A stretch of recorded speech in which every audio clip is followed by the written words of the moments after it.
Барлықтарыңызға сәлем, қайырлы күн. Дәл осындай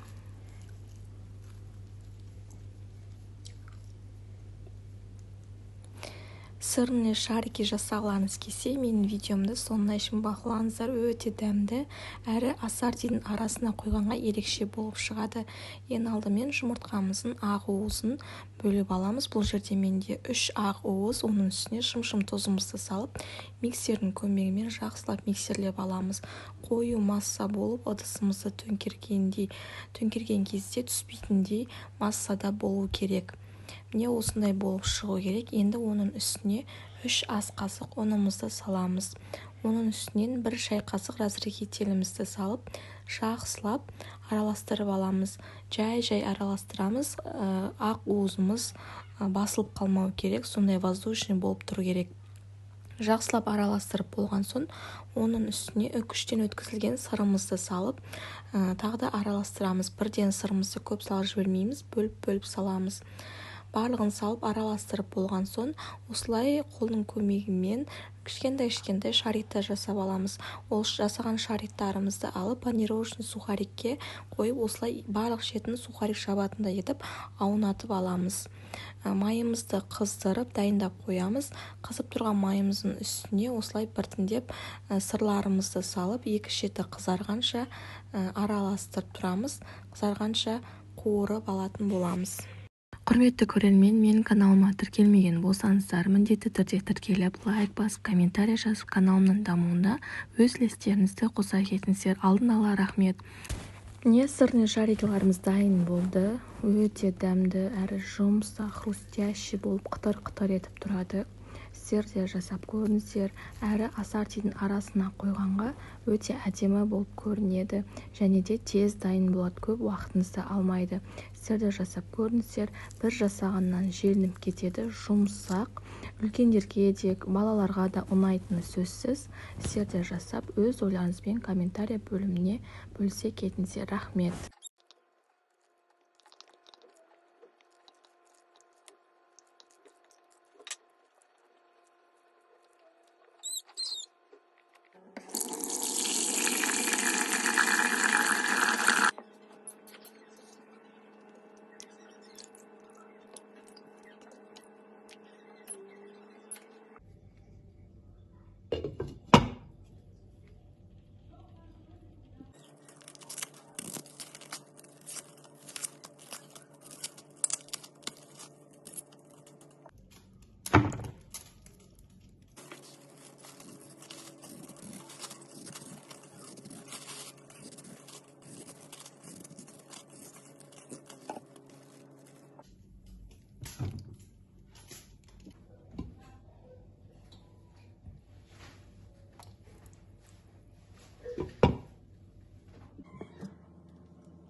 Барлықтарыңызға сәлем, қайырлы күн. Бүгін біз осындай өте дәмді жаппасай немесе индийский манта деп атайды. Осы тамақты жасайтын боламыз. Ол үшін видеомды соңына шейін бақылаңыздар.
Қамырымыздың бәрін қазанға салып алдық. Енді 30 минутта қамырымыз піскенше бұда бетін жауып қамырымызды пісіріп аламыз. 30 минут өтті. Көріп тұрғандарыңыздай қамырымыз өте әдемі болып, бір-біріне жабыспай, езілмей, дара-дара болып пісті. Өте дәмді болып шығады. Сіздер де жасап көріңіздер. Егер бұл тамақтың жасалу жолын болмаса, қамыры езіліп кетеді деп қорқып жүрсеңіздер, қорықпай, осы менің рецептім бойынша жасап, өз отбасыларыңызды қуантып, осындай дәмді ерекше тамақпен бөлісіңіздер. Бір рет жасап берсеңіздер, сіздерден күн сайын сұрап отырады. Сіздер де жасап көріңіздер, жасап өз ойларыңызбен комментарий бөлімінде бөлісіп кетіңіздер. Каналыма тіркеліп, лайк басып, комментарий жазып, қолдап кетіңіздер. Рахмет. Барлықтарыңызға сәлем, қайырлы күн. Мен YouTube каналыма қош келдіңіздер. Бүгін біз осындай өте дәмді үй жағдайында бургер жасайтын боламыз. Ол үшін менің видеомды соңына шейін бақылаңыздар. Тура пиццериядағы бургер сияқты болып шығады. Ендеше бастаймыз. Ең алдымен құрғақ ыдысымызға жылы сүтімізді құйып аламыз. Оның үстінен бір пиала жылы суымызды құямыз. Және дәміне қарай тұзымызды салып, жақсылап тұзымыз ерігенше араластырып аламыз. Майонез қалауларыңызша, майонез болмаса қаймақ қоса беруге болады. Оның үстіне ашытқымызды қосып, оның үстіне сұйық майымызды құямыз. Барлық керек заттарымызды қосып болған соң, ұнымызды сеуіп, жақсылап жұмсақ қылып қамыр илейміз. Бірден ұнымызды көп салмаймыз, аз ғана бөлшегін салып, осылай ұнымызды сұйық массамызға қосып, қолмен осылай араластырып аламыз. Үсіп барлық ұнымызды араластырып болған соң, үстінен екінші бөлігін салып, жұмсақ қылып қамырымызды илейміз. Бірден көп салмаймыз, көп салсақ қатты болып қалады. Қамырымызды илеп болған соң, басын біріктіру үшін сұйық май құйып аз ғана осылай біріктіріп шығамыз. Сол кезде қамырымыз жұмсақ, әдемі үлпілдек болып көтерілетін болады. 40 минутқа жылы жерге бетін жауып қоямыз. Сіздерге бір лайфхак айтайын. Микроволновкаға қоятын болсаңыздар 30-40 минутта тез көтерілетін болады. Енді ішіне қосатын котлетін дайындаймыз. Осылай мендегі тауықтың төс еті майдалап турап аламыз. Өзімізге ыңғайлы етіп блендерда немесе ет тартқыштан өткізіп аламыз.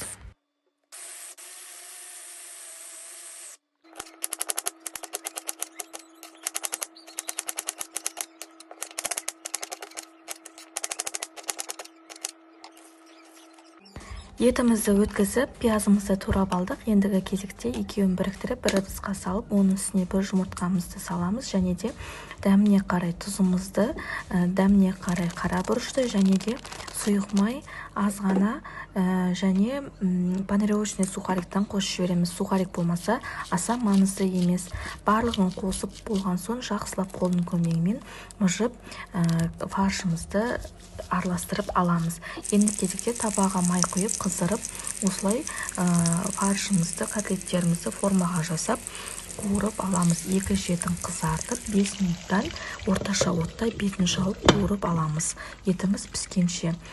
Міне етімізді, котлетімізді дайындап пісіріп алдық. Енді кезекте қамырымыз ашып қалды. Қамырымыз өте әдемі болып, 2 есе көтерілген, жұмсақ үлпілдек болып, қамырымызды ыдысымыздан алып, майда-майда өзімізге керекті қанша бургер жасаймыз, сонша бөлікке бөліп аламыз. Қамырымызды бөліктерге бөліп, суала жасап, противинге қойып, осылай пергамент қағазына орналастырып, бетін жауып 20 минутқа жылы жерге қойып қоямыз. Бұл уақытта пешімізді міндетті түрде қыздырамыз 180 градусқа. Осылай қамырларымызды қойдық, көтеріліп шықты. Көтерілген қамырдың үстіне жұмыртқаның сарысын жағып 180 градуста 30-35 минут пісіріп аламыз. Енді кезекте нанымыз піскенше керекті заттарымызды турап дайындаймыз. Менде арнайы сыры болған жоқ, сондықтан осындай күнделікті қолданып жеуге арналған сырды жұқа-жұқа етіп турадым. Қияр мен қызанақты да тура солай жұқа қылып турап аламыз. Енді кезекте соусын жасаймыз. Соусы өте қарапайым. Майонез бен кетчупты араластырып, оның үстіне аз ғана қара бұрыш сеуіп аламыз, болды. Міне нанымыз пісіп шықты, өте жұмсақ, үлпілдек болып пісіп шықты. Енді кезекте бургерімізді жинауға дайындаймыз. Қамырымыздың ортасын осылай кесіп аламыз. Котлет пен сырымызды микроволновкада ерітіп аламыз.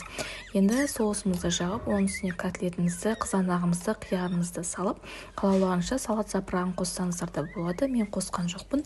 Біздің үйдегілер аса ұната бермейді. Осылай бургерімізді жинап, үйдегі туысқандарыңызға, балаларыңызға ұсына берсеңіздер болады. Міне бургеріміз дайын болып шықты, өте дәмді болып шығады. Сіздер де міндетті түрде жасап көріңіздер. Үйде жасаған бургер басқа жаққа қарағанда өте әдемі, дәмді болып шығады. Әрі өз қолыңыздан шыққан тамақ міндетті түрде 100%-ға дәмді болады. Сіздер де міндетті түрде жасап, өз ойларыңызбен бөлісіп кетіңіздер. Рахмет.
Барлықтарыңызға сәлем.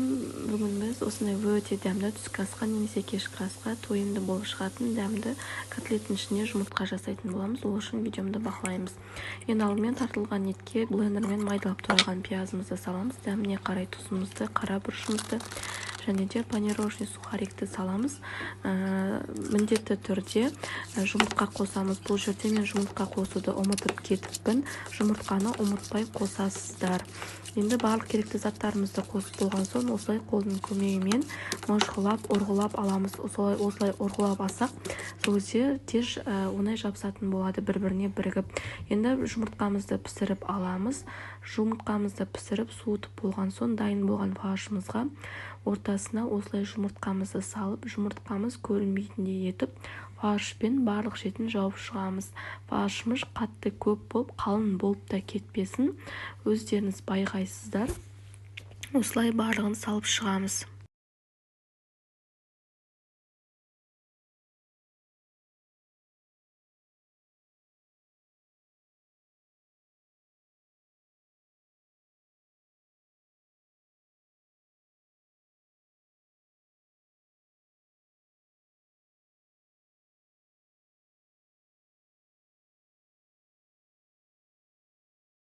Фаршымызды жасап болған соң жұмыртқаны ішіне салып, енді кезекте таваға майымызды қыздырып, осылай қызарғанша қуырып аламыз.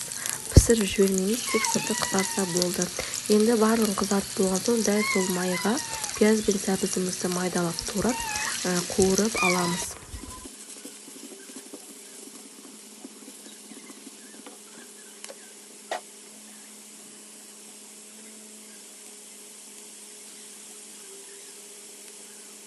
5-10 минуттай қуырылған соң дәміне қарай шым-шым тұзымызды салып, оның үстіне жаңағы қызартып қуырып алған екі шетін қуырылған котлеттерімізді салып шығамыз. Мен қалып кеткен фарштан осындай майда-майда тетелевар жасап, оларды да қызартып қуырып қосып жіберіп, оның үстіне томат пен суды араластырып, немесе помидорды блендерден өткізіп құйып, бетін жауып 30 минутта боқтырамыз.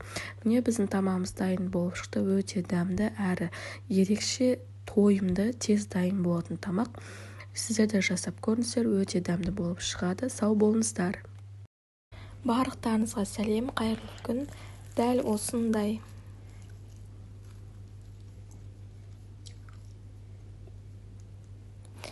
сырные шарики жасағыларыңыз келсе, менің видеомды соңына шейін бақылаңыздар. Өте дәмді әрі ассортидің арасына қойғанға ерекше болып шығады.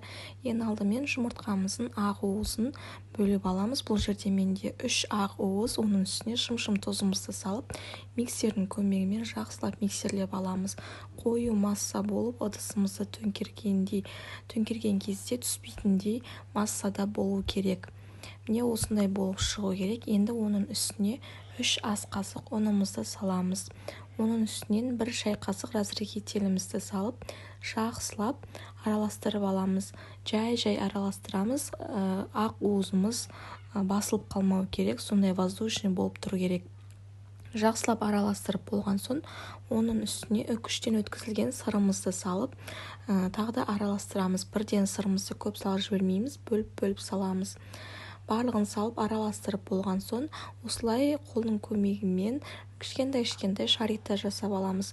Ол жасаған шариктарымызды алып панировочный сухарикке қойып, осылай барлық шетін сухарик жабатындай етіп аунатып аламыз. Майымызды қыздырып дайындап қоямыз. Қызып тұрған майымыздың үстіне осылай біртіндеп сырларымызды салып, екі шеті қызарғанша араластырып тұрамыз. Қызарғанша қуырып алатын боламыз. Құрметті көрермен, менің каналыма тіркелмеген болсаңыздар, міндетті түрде тіркеліп, лайк басып, комментарий жазып, каналымның дамуында өз үлестеріңізді қоса кетіңіздер. Алдын ала рахмет. Міне сырный шарикаларымыз дайын болды. Өте дәмді әрі жұмсақ, хрустящий болып қытыр-қытыр етіп тұрады. Сіздер де жасап көріңіздер. Әрі ассортидің арасына қойғанға өте әдемі болып көрінеді. Және де тез дайын болады, көп уақытыңызды алмайды. сіздер де жасап көріңіздер. Бір жасағаннан желініп кетеді, жұмсақ, үлкендерге де балаларға да ұнайтыны сөзсіз. Сіздер де жасап өз ойларыңызбен комментарий бөліміне бөлісе кетіңіздер. Рахмет. Барлықтарыңызға сәлем, қайырлы күн. Мен YouTube каналым оқырмандары. Бүгін біз осындай өте дәмді, жұмсақ болып шығатын булочки круассанын жасайтын боламыз. Ол үшін менің видеомды соңына шейін бақылаңыздар. Көріп тұрғандарыңыздай өте жұмсақ, былқылдап тұр. Ең алдымен 150-200 граммдай қантымызды салып, оның үстіне бір жұмыртқаны салып, қантымыз ерігенше жақсылап араластырып аламыз. Оның үстінен жылы суымызды құйып, тағы да араластырамыз. Жылы сүтімізді құямыз, дрожжымызды саламыз. Барлығын жақсылап араластырып болған соң електен өткізіп ұнымызды саламыз. Бірден көп салмаймыз, аз-аз бөліктен салып қамырымызды біріктіреміз. Қамырымыз біріккеннен кейін сұйық май құйып, міндетті түрде сұйық май құю керек. Сол кезде қамырымыз жұмсақ, әдемі болып көтеріледі. Үсті басын біріктіріп илеп аламыз. Сұйық майдың ар жеріне жағып, енді кезекте бетін пищевой бумагамен немесе салғамен жауып 40 минутқа жылы жерге қойып қоямыз. Микроволновкаға қойсаңыздар тез көтеріледі. Міне біздің қамырымыз 30 минутта көтеріліп шықты. Көріп тұрғандарыңыздай 3 есе көтерілген, өте жұмсақ, былқылдап тұр. Енді қамырымызды ыдысымыздан шығарып аламыз. Аз ғана електен өткізіп ұнымызды сеуіп, қамырымызды екі бөлікке бөліп, бірнеше майда-майда бөліктерге бөліп аламыз.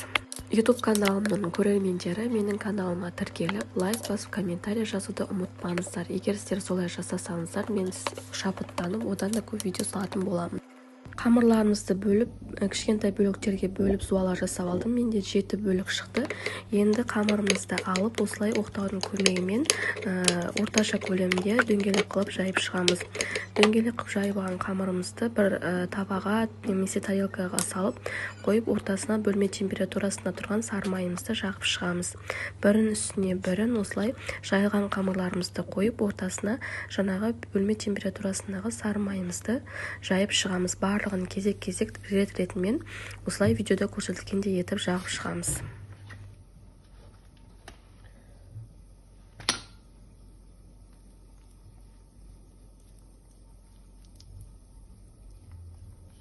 Барлық қамырларымызды жайып алдық. Ендігі кезекте бір салафанға салып, осылай 15 минутқа холодильникке қойып қоямыз.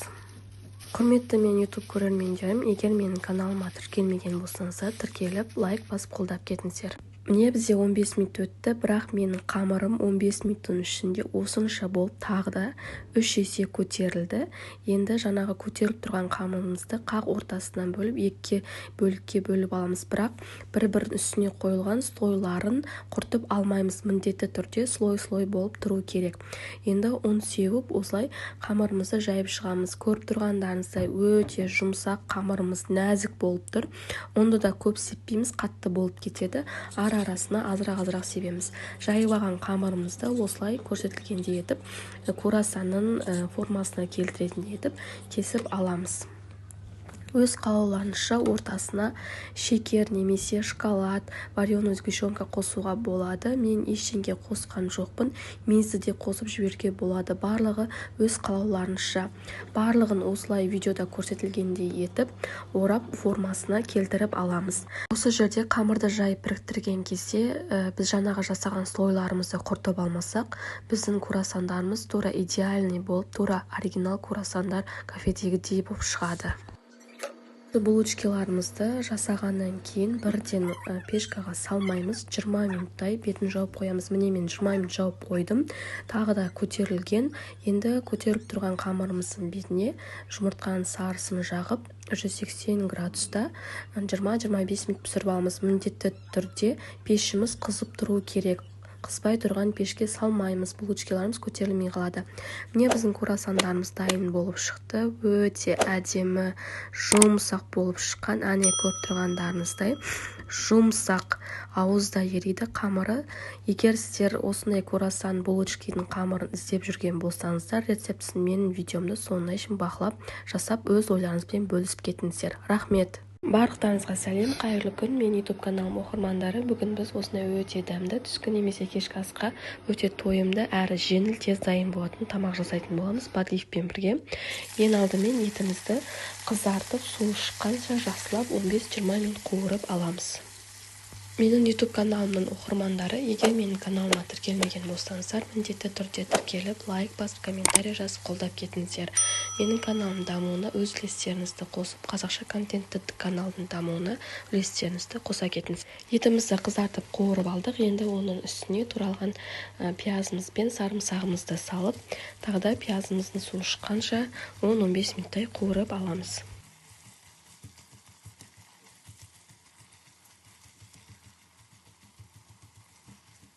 Оның үстінен туралған сәбізімізді қосамыз. Сәбіз қалауларыңызша, қоспасаңыздар да етін молырақ қылып жасасаңыздар болады. Сәбізімізді салып болған соң дәміне қарай қара бұрыш, тұзымызды саламыз.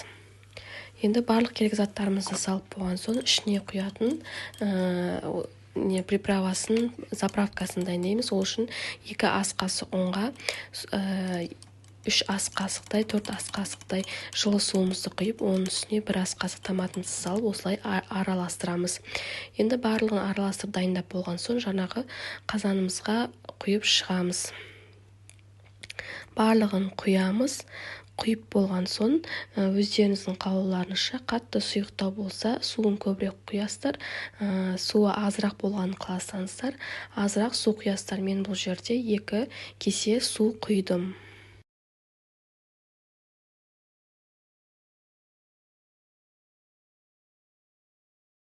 Подливамызды жасап, суын құйып жатырмыз. Енді кезекте етіміз піскенше баяу отта, орташа отта қайнататын боламыз. Міндетті түрде қозғап тұрамыз. Болмаса бізде ұн қосылғандықтан астына қарай тартып, қатып қалады, жабысып. Қозғап тұрамыз. Енді кезекте подливамыз дайын болғанша пюре мен гречкамызды дайындаймыз. Картошкаларымызды тазалап, ашып, жуып, осылай бір ыдысқа салып, су құйып, бетіне азырақ тұз сеуіп, оттың астын жағып, картошкаларымызды пісіретін боламыз.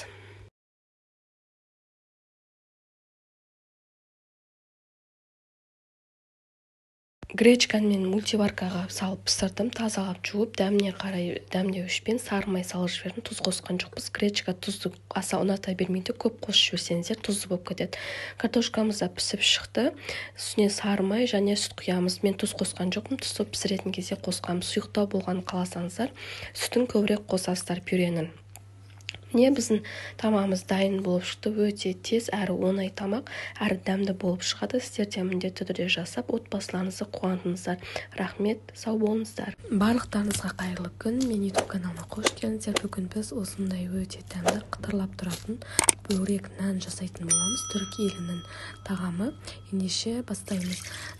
Бір пиала айранымыздың үстіне бір пиала жылы суымызды құйып, жақсылап араластырып аламыз. Екеуін біріктіріп, оның үстіне дәміне қарай азырақ тұзымызды себеміз, және де сұйық май құямыз. Сұйық майымызды құйып болған соң електен өткізіп, ұнымызды саламыз. Бірден барлығын салмаймыз. Аз-аздан бөліп сала отырып, қамырымызды илейміз.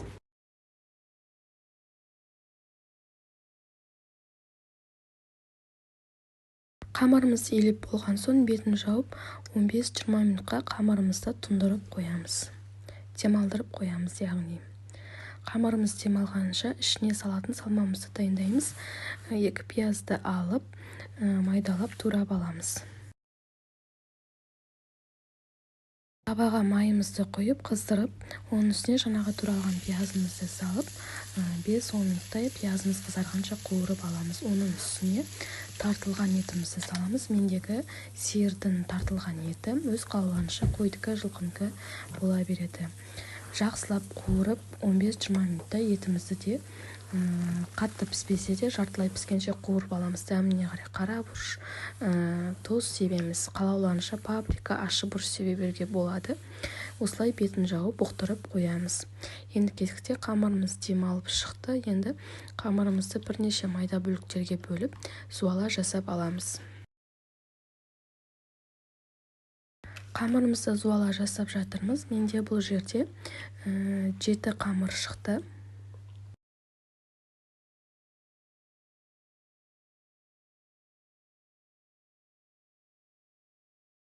Қамырымызға зуала жасап болғанша етіміз де пісіп шықты. Енді етімізді табамыздан басқа ыдысқа ауыстырып аламыз, тезірек суы үшін. Етімізді алып болған соң ортасына жағатын майымызды дайындаймыз. 150 граммдай еріген сары майдың үстіне сұйық майымызды құйып, екеуін жақсылап араластырамыз, біріктіріп. Енді жаңағы бөліп қойған қамырымызды алып, осындай кішкентай етіп дөңгелек етіп жайып аламыз. Жайып дайындап алған қамырымызды өзімізге ыңғайлы етіп бір ыдысқа салып, үстіне жаңағы дайындалған 2 майдың қосындысын осылай жағып шығамыз. Барлық қамырларымызды жайып, ортасына май жағып, осылай жағып шығамыз және бетін жауып 15 минутқа майымыз сіңгенше қойып қоямыз. Ол уақытта біздің етіміз де суып қалады. Енді кезектен қамырымыз дайын болып шықты. Енді барлығын кезек-кезекпен ала отырып, осылай қолдың көмегімен жайып шығамыз. Егер майын аз жағып, қамырыңыз тез кеуіп қалатын болса, тағы да қолмен алып май жаға беруге болады. Көріп тұрғандарыңыздай қамырымыз өте оңай жайылады. Жұмыс жасауға ыңғайлы болады. Қамырымызды жайып болған кейін бас жағын осылай қайырып аламыз. Қайырылған жеріне жаңағы дайын тұрған етімізді салып, видеода көрсетілгендей етіп дөңгелек қылып рулет жасап шығамыз. Мен YouTube каналымның көрермендері, егер менің видеомды көріп отырсаңыздар, міндетті түрде тіркеліп, лайк басып, комментарий жазып, өз ойларыңызбен бөлісе кетіңіздер. Күн сайын сіздермен түрлі оңай рецепттермен бөлісіп отырамын. Мен видеомды бірінші болып көру үшін міндетті түрде тіркеліп алыңыздар.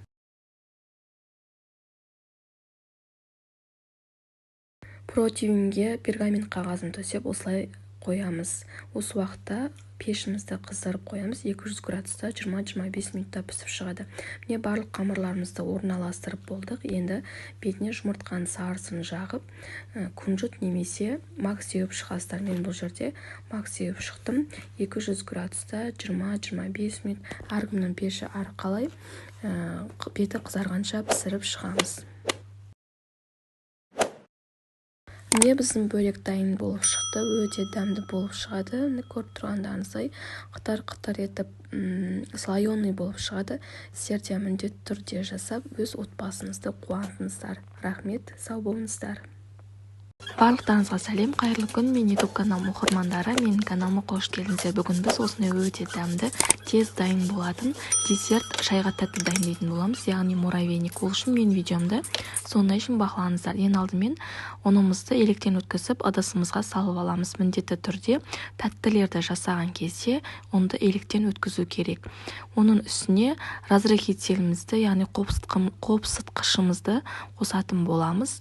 Оның үстіне бөлме температурасында тұрған сары майымызды салып, майымызды осылай ұнмен араластырып, крошка қамыр жасайтын боламыз.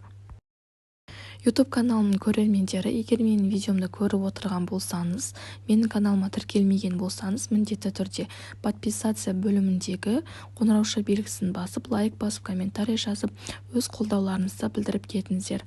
Қамырымызды дайындап алдық. Міне бізде песочный крошка қамыр шықты.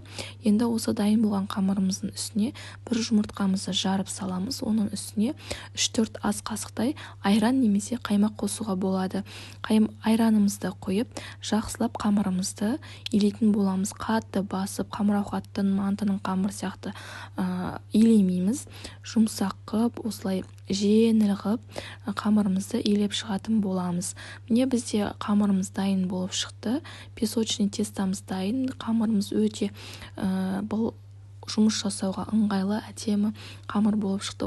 Дәл осы рецепт бойынша аз ғана қант қосып, түрлі песочный тесталардан жасалатын пирогтарды жасай беруге болады. Енді салапанға салып 20 минутқа мұздатқышқа салып қоямыз. Осы уақытта пешімізді қыздырып қоямыз 180 градуста. Пешіміз қызып тұрған кезде жаңа қатып тұрған қамырымызды алып, терканың көмегімен немесе массировкадан өткізіп, осылай қамырымызды жасап аламыз.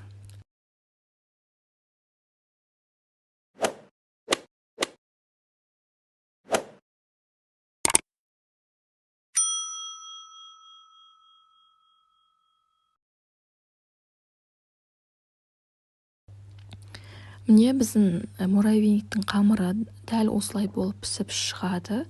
Қатты күйдірсеңіздер де болады, өте дәмді болып шығады. Енді дайын пісіп шыққан қамырларымызды алып бөлек ыдысқа осылай салып аламыз да қолдың көмегімен немесе оқтаумен басып майда бөлшектерге бөліп үгітіп аламыз.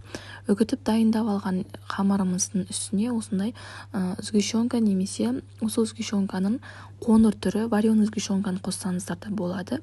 Сгущенкамызды қосып жақсылап біріккенше ажырамайтындай етіп араластырып аламыз.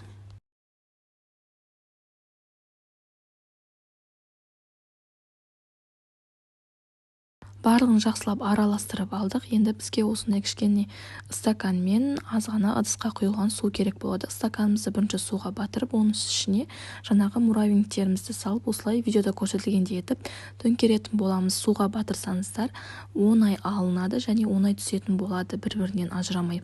Дәл осылай біткенше бірінен кейін бірін қайталап жасап шығасыздар.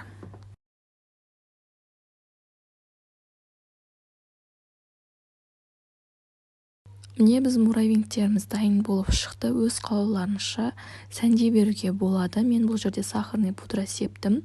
Дайындап болған соң міндетті түрде 20-25 минутқа холодильникке салып қоям. Сол кезде қатты болып бір-бірінен ажырамай әдемі болып шығады. Сіздер де міндетті түрде жасап өз ойларыңызбен бөлісе кетіңіздер. Өте дәмді болып шығады, әрі оңай. Рахмет. Барлықтарыңызға сәлем, қайырлы күн. Мен YouTube каналым оқырмандары, менің каналыма қош келдіңіздер. Бүгін біз осындай өте дәмді беляши дайындайтын боламыз. Қамырының барлығы жұмсақ, ішінің барлығы толық піскен, үлпілдеп, фаршыда шикі болмай шығатын беляши дайындайтын боламыз. Ең алдымен қамырымызды жақсылап көтеріліп ашытып аламыз. Толық құрамын описание бөліміне жазып кететін боламын. Міне қамырымыз 30 минутта осындай 2 есе болып көтеріліп шықты. Енді қамырымызды ыдысымыздан шығарып, бірнеше майда бөліктерге бөліп аламыз. Өз қалауларыңызша майда немесе сәл үлкенірек қып, қалауларыңызша бөле бересіздер. Қамырларыңыздың дәл осылай 30 минутта тез көтеріліп, әрі 2 есе көтерілуін қалайтын болсаңыздар, міндетті түрде қамырымызды біріктіріп, илеп болған соң микроволновкаға, микротолқынды пешке салып қойып қоямыз. Оны ысытудың қажеті жоқ, тек қана бетін жақсылап жауып, сол пешканың ішіне сап қойсаңыздар, 30-35 минуттың ішінде тез көтеріліп шығады. Енді фаршын дайындаймыз. Мен фаршты азғана қуырып алдым. Оның үстіне туралған пияз, бұрыш, тұз, дәміне қарай өздеріңіздің қалауларыңызша дәмдеуіштерді қоса береміз. Енді кезекте қамырымызды алып, фаршын дайындап болған соң дәл осылай қолдың көмегімен басып шығамыз. Оқтаумен жаюдың қажеті жоқ. Қамырымыз жұмсақ болғандықтан осылай өте оңай қолмен жайыла береді. Қамырымызды жай формасына келтіріп болған соң ішіне салмамызды салып, видеода көрсетілгендей етіп түйіп шығамыз.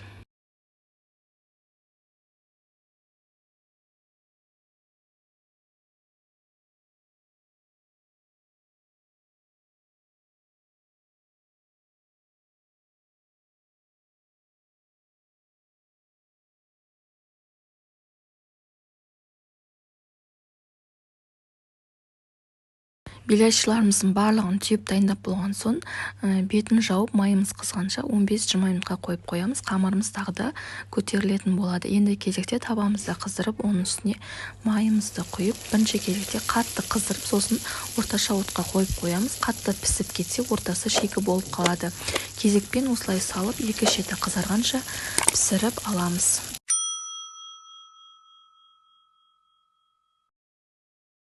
Міне біздің беляшиларымыз дайын болып шықты, өте дәмді болып шығады. Әрі жұмсақ, үлпілдеп тұр, ортасының барлығы толық піседі. Сіздер де міндетті түрде жасап, өз ойларыңызбен комментария бөлімінде бөлісіп кетіңіздер. Және де менің каналыма тіркеліп, қолдау көрсетіп кетіңіздер. Рахмет. Барлықтарыңызға сәлем, мен YouTube каналым оқырмандары. Бүгін біз осындай өте дәмді үй жағдайында коктейль немесе смузи дайындайтын боламыз. Ол үшін мен видеомды соңына шейін бақылаңыздар. Ең алдымен бізге керекті заттарымызды дайындап аламыз. Банан, апельсин және де сүт. Сүттің көп болғанын қаласаңыздар, бұдан көбірек құя бересіздер. Және 2 балмұздақ. Барлық керекті заттарымызды дайындап болған соң, бананның бізге осындай қатты піскен түрі өте жақсы келетін болады. Дәмі өте дәмді болып шығады.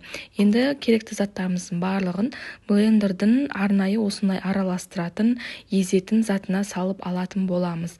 Бананымызды, апельсинімізді, балмұздағымызды үшеуін бірге салып, блендердің көмегімен езіп сұйық массаға келтіріп аламыз. Құрметті көрермен, мен видеомды көріп отырған болсаңыздар, менің каналыма тіркелмеген болсаңыз, міндетті түрде тіркеліп, лайк басып, комментарий жазып, өз ойыңызбен бөлісе кетіңіз. Алдын ала рахмет. Енді барлық затымызды салып болған соң, блендердің көмегімен сұйық масса болғанша жақсылап езіп аламыз.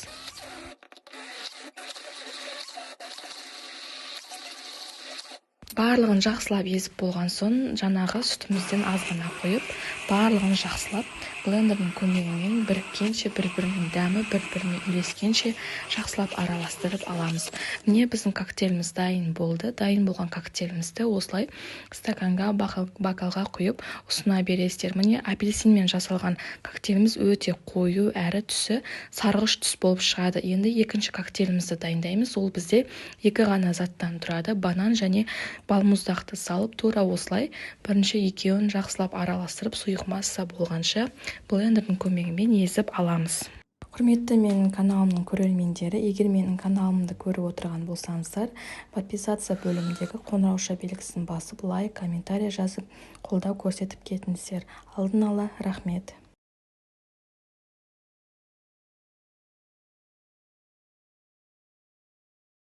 Екінші коктейлімізді сұйық қылып болған соң, оның үстіне керекті мөлшерде өзімізге қалағанша сүтімізді құйып аламыз, жақсылап езіп аламыз. Міне біздің коктейліміз, смузиміз дайын болды, өте дәмді болып шығады.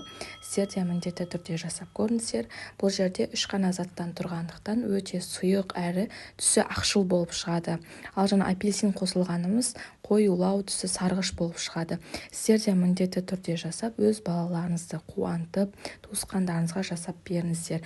Өте дәмді болып шығады. Егер азуды қалап жүрсеңіз, осы коктейльді жасап ішсеңіз, өте тойымды, тамақ ішудің қажеті жоқ. Сіздер де жасап, өз ойларыңызбен бөлісе кетіңіздер. Рахмет. Барлықтарыңызға сәлем. Бүгін біз осындай өте дәмді, жұмсақ бір жасағаннан шығатын медовик жасайтын боламыз. Ең алдымен ыдысымызға 4 ас қасық қантымызды салып аламыз. Оның үстінен 1,5 ас қасықтай балымызды саламыз. Оның үстінен 120-130 граммдай сары майымызды салып, үшеуін жақсылап ерігенше орташа отта араластырып, сұйық қылып аламыз.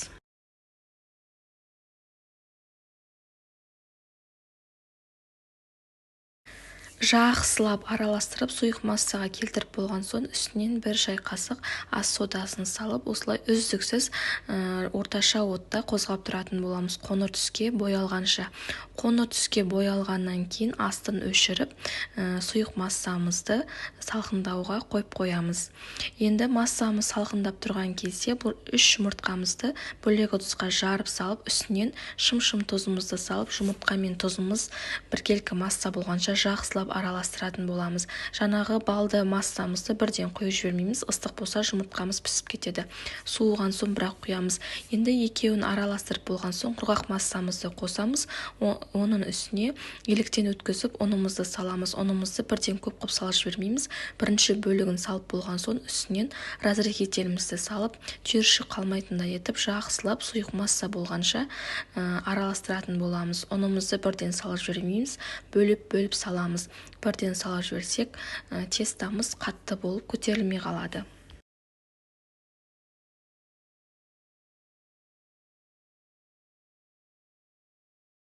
Міне біздің қамырымыз дайын болды. Осындай сұйықтықта болып шығады. 180 градуста пешімізді қыздырып қоямыз. Формамызда пергамент қағазын төсеп, аз ғана майлап, осылай қамырымызды қойып, қасықтың көмегімен жайып шығатын боламыз. 180 градуста 5-7 минут пісіріп аламыз. Корждарымыз пісіп шықты, өте жұмсақ болып, воздушный болып көтерілген. Енді кезекте корждарымызды ең алдымен суытып аламыз. Тортымызды жинамас бұрын Мен 20 см диаметрде жасайтын болдым. Осылай крышканың көмегімен кесіп аламын. Сіздер өз қалауларыңызша кеспей де жасай берсеңіздер болады. Артық кож болмаса, осылай шеттерін алып, майдалап, крошка жасап бетіне себуге пайдалансаңыздар болады.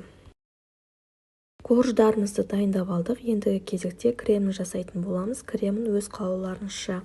Мен бұл жерде вареный сгущенка мен қаймақты араластырып, өте оңай жеңіл кремді жасадым. Сіздер өз қалауларыңызша кез келген өздеріңізге ұнайтын кремді жасай берсеңіздер болады. Жақсылап араластырып аламыз. Креміміз дайын болды. Енді кезекте тортымызды жинайтын боламыз. Кезек-кезек осылай бір коржды қойып, оның үстіне кремімізді жағып шығамыз. Кезекпен осылай бірінен кейін бірі қайталана береді. Менде бұл жерде бар жоғы 5 корж шықты.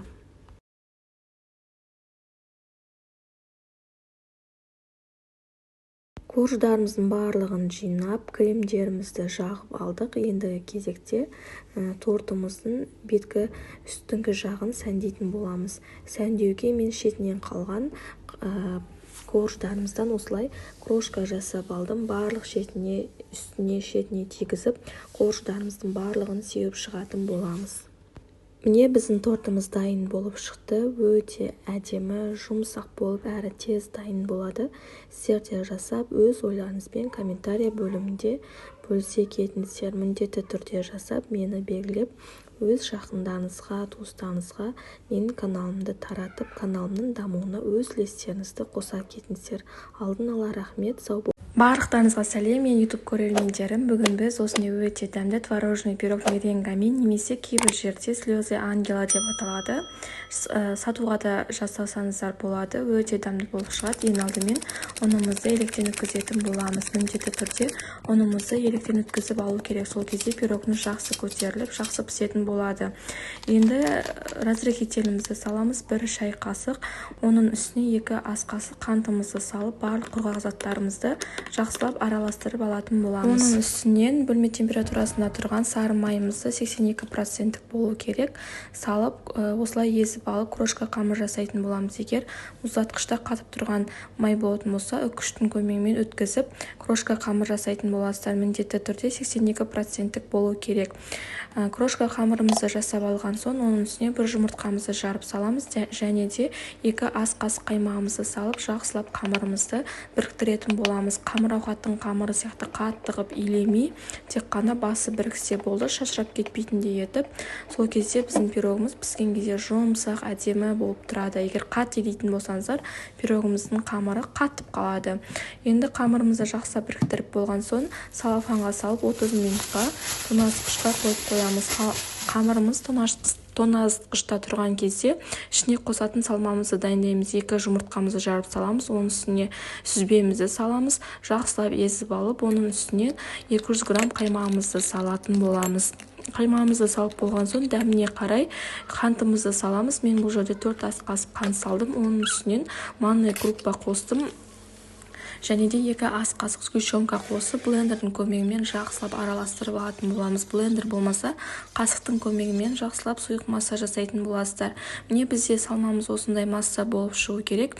Енді қамырымызды алып, формамызға майын жағып, осылай қолдың көмегімен жақсылап қамырымызды бір келкі етіп, бір шеті қалың, бір шеті жұқа қылмай, жақсылап орналастырып алатын боламыз.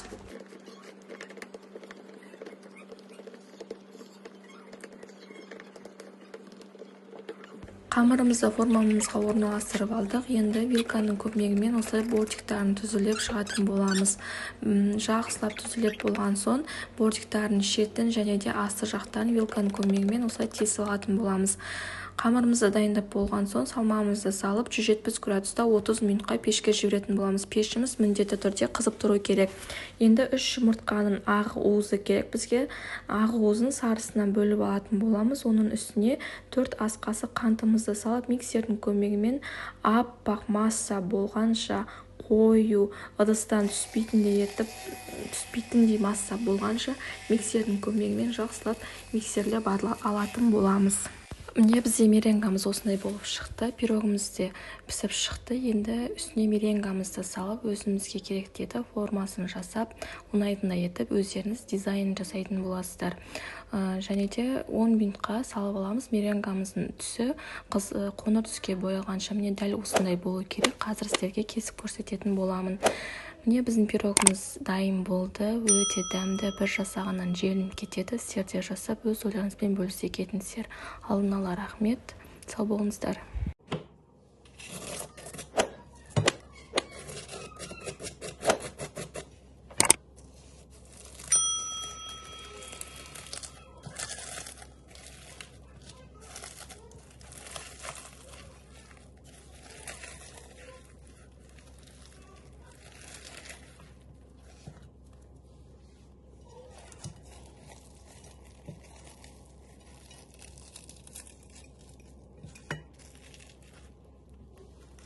Дәл осындай чебуреки жасағыңыз келсе, менің видеомды соңына шейін бақылаңыздар. Ең алдымен қамырымызды дайындап аламыз. Ыдысымызға мұздай бір кесе суымызды құямыз. Дәміне қарай тұзымызды саламыз. Және де жақсылап араластырып, еліктен ұнымызды өткізіп саламыз. Міндетті түрде еліктен өткізу керек. Еліктен өткізетін болса, қамырымыз жақсы иленіп, жақсы әдемі болып, бір тегіс болып шығады. Осылай қамырымызды илеп аламыз. Қамырымызды илеп болған соң 15 минутқа бетін жауып холодильникке қойып қоямыз. Ол уақытта ішіне салатын салмасын дайындаймыз. Өз қалауларыңызша мен картошка, пиязды және тұз, бұрыш қосып араластырып жасадым. Пиязды міндетті түрде қуырып алыңыздар, өте дәм береді. Сіздер өз қалауларыңызша фарштан жасай берсеңіздер де болады. Енді 15 минут өтті. Дайындап алған қамырымызды, ию қанған дайын тұрған қамырымызды алып, өзімізге керекті мөлшерде, өзіміз қалағандай формада барлығын бөліп, майда-майда зуалаға жасап аламыз. Құрметті көрермен, менің каналыма тіркелмеген болсаңыздар, міндетті түрде тіркеліп, лайк басып, комментарий жазып қолдап кетіңіздер. Енді қамырларымызды бөліп дайындап болған соң, оқтаудың көмегімен жұқа етіп қамырымызды жайып шығатын боламыз. Осы кезде табамызды қыздырып, майымызды қыздырып қоямыз. Қамырымызды жайып болған соң, ішіне дайын тұрған салмамызды салып, осындай трубочканың көмегімен бір шетін жаппай ашық қалдырып, трубочка сиятындай етіп ашық қалдырамыз. Сосын трубочкамызды қойып, сол арқылы үрлеп, осындай воздушный үлкен қамыр жасап алатын боламыз. Қамырымызды қызып тұрған майға салып, осылай ожаудың көмегімен беті қызарғанша үстіне майымызды құйып тұрамыз. Қорықпаймыз, бірден қызармайды, ұзақ уақыт құю керек. Сол кезде өзі біртіндеп қамырымыз қызарып шығады. Отымыздың асты қатты тұрмау керек, орташа отта тұру керек. Қатты болса, астыңғы бөлігі күйіп кетеді. Дәл осылай кезекпен екі шетіне, барлық шетіне майымызды құйып шығамыз. Қатты үлкен болып кетпес үшін орташа көлемде жайып, орташа етіп үрлейтін боламыз. Табаға салып, үстіне май құйған кезде тағы да көтеріледі. Міне біздің чебурекиларымыз дайын болып шықты. Сіздер де міндетті түрде жасап көріңіздер, өте дәмді болып, қытыр-қытыр етіп, хрустящий болып шығады. Сіздер де жасап, өз ойларыңызбен комментария бөліміне бөлісе кетіңіздер. Және маған тіркелуді ұмытпаңыздар. Сау болыңыздар. Барлықтарыңызға сәлем. Бүгін біз пекинский капустадан чим-чим дайындайтын боламыз. Тәбетті ашып, барлық тамақтармен жиі берілетін. Енді кезекте бірінші капустамызды алып, осылай майда-майда бөліктерге, немесе өз қалауларыңызша капустамызды ұзынша етіп 2-3 бөлікке бөліп аламыз. Капустамыздың барлығын бөліп ыдысымызға салып болған соң, дәміне қарай тұзымызды, қара бұрышымызды, укроп қаласаңыздар, лавр жапырағын салып, үстіне мұздай су құятын боламыз. Тұзы қатты ащы болып кетпеу керек. Бетін жауып, 2 күнге мұздатқышқа, яғни холодильникке қойып қоятын боламыз. Осылай суымызды қойып, бетін бастырып, толықтай жабылатындай етіп жауып, капустамызды холодильникке қойып қоямыз.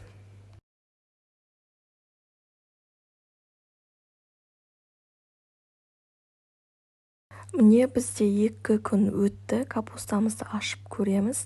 Тағы да біздің капустамыз өлмеген. Енді алып, тағы да сумен жақсылап жуып, тағы да мұздай сумен тұз салып, тағы да қойып қоямыз 1 күнге. Енді 1 күн өтті, капустамызды алып қараймыз. Міне көріп тұрғандарыңыздай капустамыз толықтай өлген, басылған. Өздеріңіз көріп тұрсыздар. Алдында салған кезде толып көтеріліп тұрған, ал мына жерде азғантай болып басылған. Енді капустамызды алып, суын төгіп, 1-2 рет шайып жібереміз. Тұзы ащылау болса, тұзы кеткенше шаясыздар. Жақсылап шайып дайындап аламыз. Біздікі дайын болды. Міне жұмсақ болып тұр, әрі басылған. Енді кезекте қосатын ащысын дайындаймыз. Осындай чеснок, сарымсағымызды тура блендерға саламыз, және ащы чили бұрышымызды және болгарскийді барлығын салып блендердің көмегімен езіп аламыз. Блендер болмаса, массировкадан өткізе беруге болады. Бұл жерде блендерім кішкентай болғандықтан барлығын бөліп салып өткізіп алдым. Сіздер барлығын қосып өткізе берсеңіздер болады. Құрметті мен YouTube каналым көрермендері, менің каналыма тіркелмеген болсаңыздар, тіркеліп алыңыздар. Капустамызға қосатын ашымыз дайын болды. Барлығын жақсылап араластырып, аз ғана дәміне қарай тұз сеуіп жібереміз. Қаласаңыздар кориандр қосуға болады.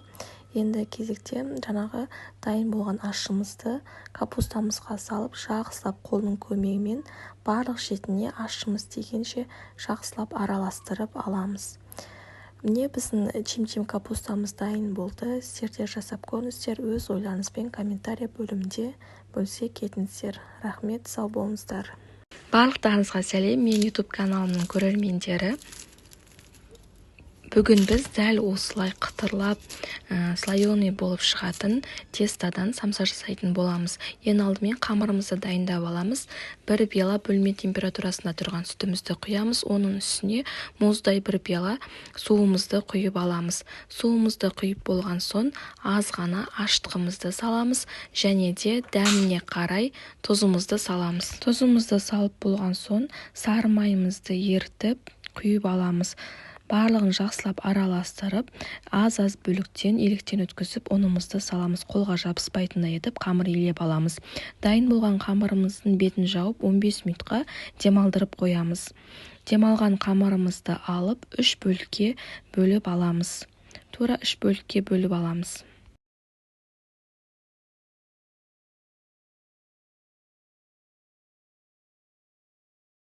Қамырымыздың 1 бөлігін алып, осылай оқтаудың көмегімен жұқа етіп, қамырымызды жайып шығамыз. Жайып дайындап алған қамырымыздың үстіне бөлме температурасында тұрған сары майды немесе маргаринді алып, жағып шығамыз. Барлық шетіне жеткізіп, тигізіп жағамыз.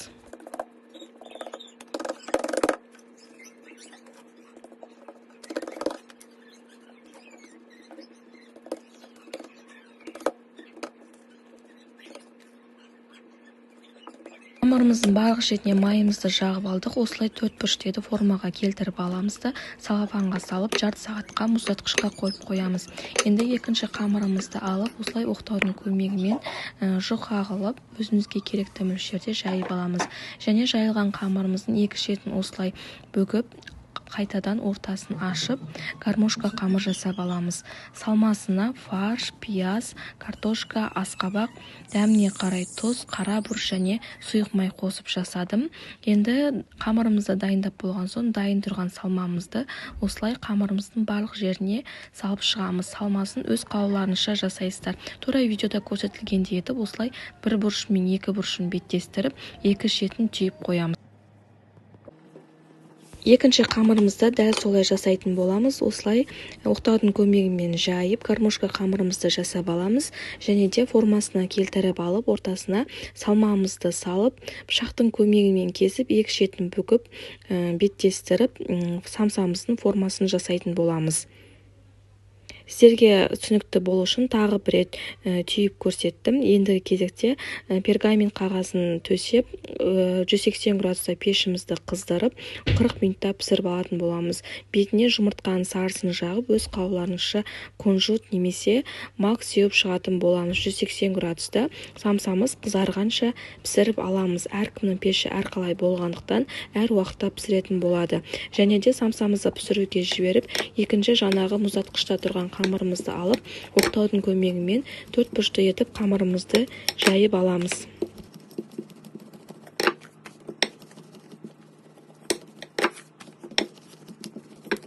Қамырымызды 4 бұрышты етіп жайып болған соң, тура мантының қамыры сияқты қамырымызды кішкентай етіп 4 бұрышты етіп бөліп аламыз. Қамырымыздың барлығын бөліп болған соң, жаңағы дайын болған салмамызды салып шығамыз. Салмасы өз қалауларыңызша. Барлығын салып болған соң, осы видеода көрсетілгендей етіп 4 бұрышын біріктіріп, самсамызды 4 бұрышты етіп түйіп шығатын боламыз. Самсамыз 4 бұрышты әрі кішкентай болып, әдемі болып көрінетін болады. Сіздерге түсінікті болу үшін жақыннан бір рет көрсеткелі тұрмын. Міне дәл осылай түйіп шығамыз. Өте әдемі болып көрінеді, әрі ерекше болып тұрады.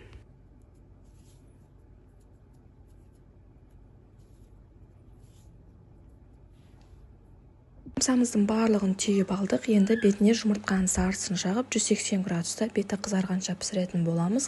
Дәміне қарай өз қалауларыңызша кунжут немесе мак сеуіп шығасыздар, және пышақтың көмегімен 2-3 жерін осылай тіліп аламыз. Самсамызды пісіруге жібердік. Ендігі кезекте бірінші самсамыз пісіп шықты. Қазір сіздерге көрсетемін. Міне өте әдемі болып шығады, әрі дәмі тура песочный қамырдың самсаның дәмі болады. Ыстық болып тұр. Сіздер де жасап көріңіздер. Бір қамырдан 2 түрлі самса жасадық. Екінші самсамыз да пісіп шықты. Бұл самсамыз дәл осылай қытыр етіп, күрт етіп, слайоный болып шықты. Міне өздеріңізде жасап көріңіздер. Бір түрлі қамырдан, бір түрлі рецептен 2 түрлі самса жасадық, 2 түрлі дәмде. Сіздерде жасап, өз ойларыңызбен комментарий бөлімінде бөлісіп кетіңіздер. Бізге ас болсын, келесі видеода жолыққанша сау болыңыздар. Сіздерде жасап, мені белгілеп кетіңіздер. Барлығыңызға сәлем. Бүгін біз осындай өте дәмді болып шығатын, бір жасағаннан шығатын, банан қосылған мокрый пирог дайындайтын боламыз. Өте дәмді болып шығады, әрі жақсы көтерілетін болады. Сіздерде жасап, өз ойларыңызбен бөлісе кетіңіздер. Ендеше бізге керекті заттарымыз: 2 жұмыртқа, сұйық май, айран, разрыхитель, ұн, қант. Енді бізге керекті заттарымызды дайындап аламыз. Бірінші айранға ас содасын салып, екеуінің арасындағы реакцияны күтеміз. Яғни екеуін араластырған кезде бізде реакция пайда болады. Егер менің YouTube каналыма тіркелмеген болсаңыздар, міндетті түрде тіркеліп, лайк басып, комментарий жазып қолдап кетіңіздер. Айранымызда осындай реакция пайда болу керек, көтеріліп, енді кезекте қантымызды, оның үстіне 2 жұмыртқамызды салып, жақсылап қантымыз ерігенше, аппақ көпіршік болғанша жақсылап венчиктің көмегімен араластырып аламыз. Бұл пирогты жасауға бізге ешқандай да миксер керек емес. Құрметті көрермен, менің каналыма тіркелмеген болсаңыздар, тіркеліп, каналымның дамуына өз үлестеріңізді қоса кетіңіздер. Алдын ала рахмет. Жақсылап араластырып болған соң, жаңағы дайындап алған айранымызды құйып, тағы да бір-біріне сіңгенше жақсылап араластырып аламыз венчиктің көмегімен.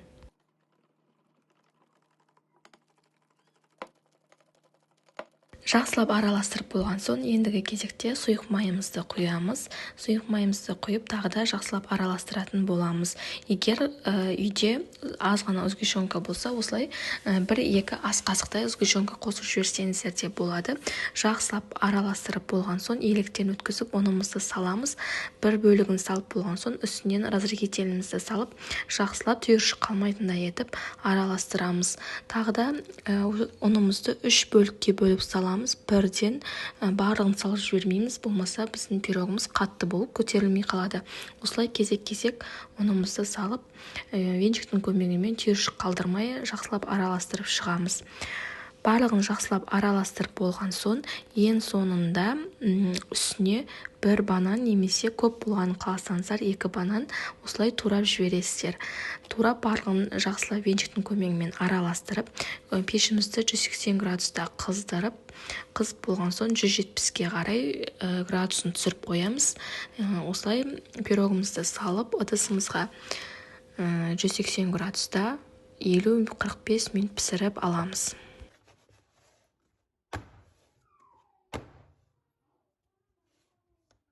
Міне біздің пирогымыз дайын болды. Пешімізден алып пирогтың піскен-піспегенін тексеретін боламыз. Осындай таяқшаның көмегімен тексеріп аламыз. Егер кебу шықса, пісті деген сөз. Пирогымызды формамыздан суымай жатып шешіп алмаймыз. Міндетті түрде суығанша күту керек. Міне біздің пирогымыз суыды. Енді сіздерге кесіп көрсетейін. Өте жұмсақ, жақсы көтерілген. Сіздер де міндетті түрде жасап, өз ойларыңызбен комментарий бөлімінде бөлісіп кетіңіздер. Алдын ала рахмет. Сау болыңыздар.